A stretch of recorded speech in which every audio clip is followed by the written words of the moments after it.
দেখো তো দুপুরের মেনুটা কেমন হয়েছে। সোনা খেতে বসবে, তাই গুছিয়ে দিয়েছি। আজকে বাড়িতে আছে, ওর ছুটি, শরীর ভালো নেই বলে অফিস থেকে ছুটি নিয়েছে, তাই ওর জন্য করে দিয়েছি।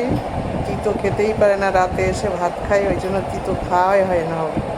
আজকে তোমার তিতো খাওয়াই লাগবে, তাই উচ্ছে ভেজে দিয়েছি, ওর মধ্যে একটু ঘি দিয়ে দিয়েছি অল্প করে, আর এখানে মাছের ডিমের বড়া ভেজে দিয়েছি, আর ওদিকে দিয়ে দিয়েছি মাছের ডিম বড়া ভেজে আলু দিয়ে ফুলকপি দিয়ে একটা সুন্দর করে তরকারি করে দিয়েছি। কেমন হলো বন্ধুরা? ভালো লাগলে তোমরা লাইক শেয়ার কমেন্টস করে পাশে থাকবে। এখনও যারা সাবস্ক্রাইব করোনি তারা সাবস্ক্রাইব করো, আর কমেন্টস করবে কিন্তু। টাটা।